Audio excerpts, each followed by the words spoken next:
Une mare de sang en réponse à des mots qui ont déplu. Dipan, comme d'autres auteurs au Bangladesh, a payé de sa vie pour ses idées. Son tort, avoir publié des textes intitulés « Le virus de la foi » ou « Philosophie de la non-croyance ». Blogueurs, poètes, éditeurs, ils sont la cible d'une vague d'attaques d'islamistes. Les livres de Sharia Kabir lui ont valu d'être arrêté par le gouvernement et sa vie menacée par des extrémistes. Ils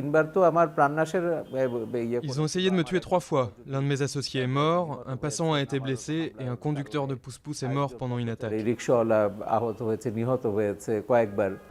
Les militants laïcs accusent les islamistes d'avoir une liste noire des personnes à abattre.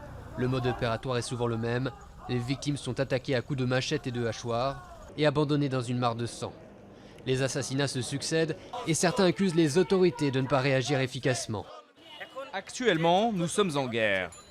Les extrémistes ont déclaré la guerre et ils ont clairement dit que ceux qui ne sont pas de leur avis seront tués. Ils ont presque déclaré la guerre à l'État.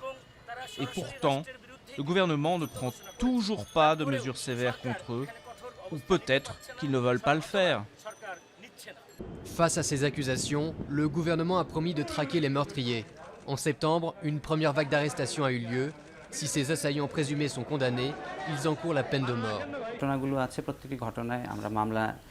Nous avons ouvert un dossier pour chacun de ces incidents. Et en réalisant l'importance de ces affaires, nous les avons transmises au service enquête de la police nationale.